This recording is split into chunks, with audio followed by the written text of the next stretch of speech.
नमस्कार दोस्तों, मेरा नाम है राज के वर्मा और आप देख रहे हैं रिपोर्टर जी। दोस्तों, आपका स्वागत है आज के इस रियल एस्टेट से जुड़े खबरनामे में, जहां मुंबई की चमचमाती दुनिया के उस सच को खोलने जा रहे हैं जो बिल्डरों की नींद उड़ा रहा है और खरीदारों के लिए सवालों का पहाड़ खड़ा कर रहा है। आज का मुद्दा है मुंबई रियल एस्टेट का संकट।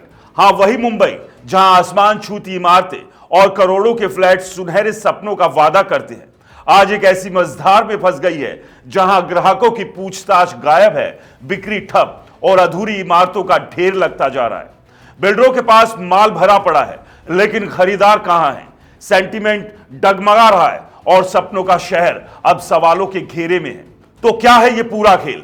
आंकड़ों, तथ्यों के साथ चलिए इस कहानी को शुरू से समझते हैं।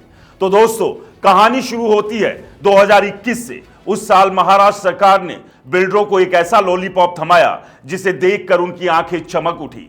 क्या था वो? एफएसआई यानी कि फ्लोर स्पेस इंडेक्स की बड़ी छूट। अब ये एफएसआई क्या है? आसान भाषा में ये वो अनुमति है जो सरकार देती है कि एक जमीन पर कितना निर्माण हो सकता है। जितना बड़ा एफएसआई उतने ज्यादा फ्लैट्स या दुकानें, और ये बिल्डरों के लिए दूसरा सबसे बड़ा खर्च होता है। 2021 में सरकार ने कहा, लो भाई, एफएसआई सस्ता कर दिया, जितना बनाना है बनाओ। बस फिर क्या था? बिल्डरों में होड़ मच गई, नए प्रोजेक्ट्स की लाइन लग गई, परमिशन लेने की दौड़ शुरू हो गई। आंकड़े देखिए, 2021 में सामान्य साल के मुकाबले 6 गुना ज्यादा फ्लैट्स बनाने की मंजूरी ली गई। 6 गुना। ये तो वही बात हुई कि मिठाई की दुकान पर फ्री का ऑफर दो और लोग थैले भरने लगे। लेकिन छूट खत्म हुई तो सरकार ने फिर एक और चारा डाला, एफएसआई को और बढ़ा दिया। बिल्डरों का जोश 7वें आसमान पर। उस वक्त शेयर बाजार भी उछाल मार रहा था, बिक्री जोरों पर थी, सेंटीमेंट आसमान छू रहा था। हर नया प्रोजेक्ट लॉन्च होते ही स्टॉक मार्केट में कंपनियों के शेयर उड़ान भरते थे। बिल्डर सोच रहे थे, डिमांड तो अनलिमिटेड है, ऊंची कीमतों पर भी सब बिकेगा। 2024 तक ये सिलसिला चलता रहा। प्रोजेक्ट्स पर प्रोजेक्ट्स लिए गए, जमीनें खरीदी गई, रीडेवलपमेंट की बाढ़ आ गई। लेकिन फिर क्या हुआ? चलिए आगे बढ़ते हैं। अब आते हैं 2024 पर। यह साल बिल्डरों के लिए किसी बुरे सपने से कम नहीं था। पहले 6 महीने कमजोर गए, बिक्री ठंडी पड़ी। बिल्डरों ने कहा, अरे भाई कोई बात नहीं, लोकसभा चुनाव की अनिश्चितता थी, लोग वेट कर रहे होंगे। फिर जून से सितंबर का क्वार्टर आया, वो भी कमजोर। बिल्डर बोले, मानसून का मौसम है, बिक्री तो वैसे भी कम होती है।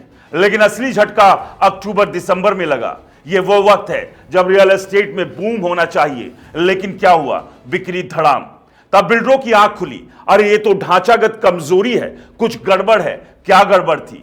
आसान जवाब, मुंबई अब लोअर परेल बन गई है। लोअर परेल वो इलाका जो 2012 से 2020 तक बड़े बड़े प्रोजेक्ट से पट गया था। ऊंची कीमतों पर फ्लैट बने, लेकिन डिमांड नहीं मिली, बिक्री ठप रही। आज पूरा मुंबई उसी हाल में है। हर गली में अंडर कंस्ट्रक्शन प्रोजेक्ट्स की भरमार है।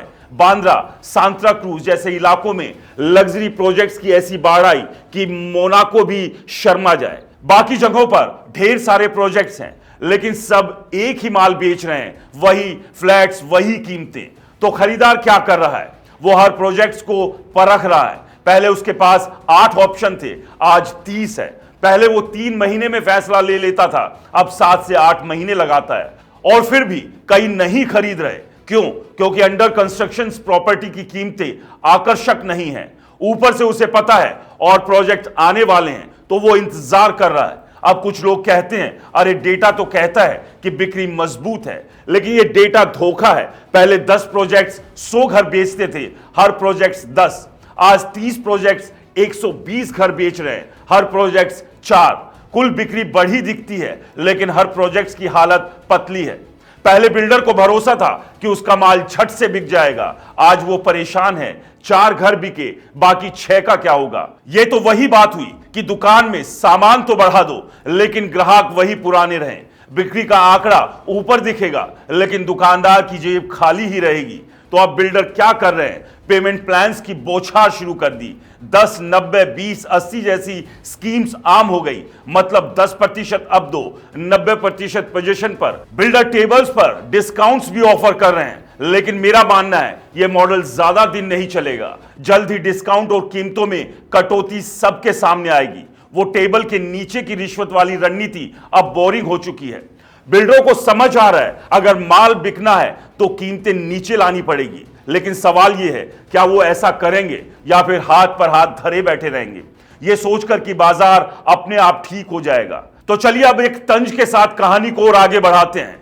बिल्डर साहब 2021 में एफएसआई की मिठाई खाकर मोटे हो गए, लेकिन अब पेट दर्द शुरू हो गया। सपनों के महल बनाए लेकिन खरीदारों को भूल गए। अब माल पड़ा है और ग्राहक कह रहा है पहले कीमत कम करो फिर बात करेंगे।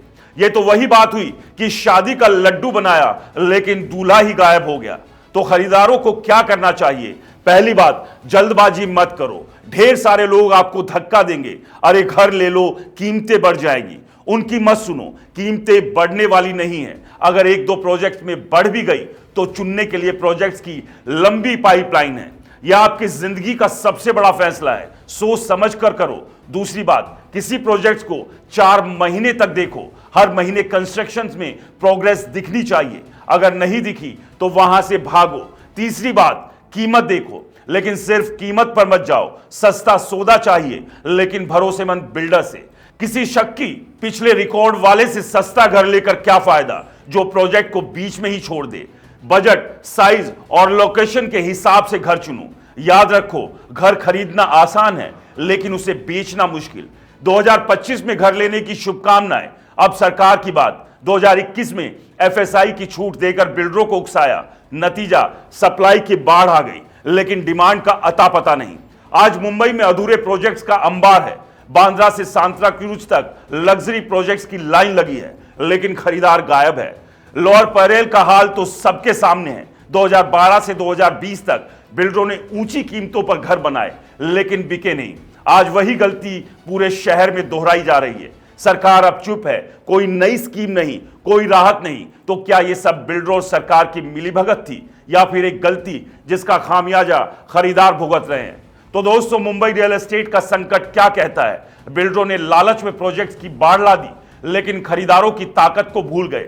सरकार ने एफएसआई का लालच देकर आग में घी डाला। आज नतीजा यह है, ग्राहक पूछताछ कम कर रहे हैं, बिक्री ठप है और अधूरे घरों का ढेर लगता जा रहा है। क्या बिल्डर कीमतें कम करेंगे या फिर इंतजार करेंगे कि कोई चमत्कार हो? और खरीदार वो अब समझदार हो गया है, वो इंतजार करेगा, परखेगा और सही वक्त पर सही सौदा लेगा। आप क्या सोचते हैं? क्या मुंबई का रियल एस्टेट सचमुच संकट में है या ये बस एक दौर है? क्या बिल्डरों को सबक मिलेगा या वो फिर वही गलती दोहराएंगे? अपनी राय जरूर बताइए। तब तक इस संकट पर नजर रखिए क्योंकि मुंबई की चमक के पीछे अब सवालों का साया है। नमस्कार।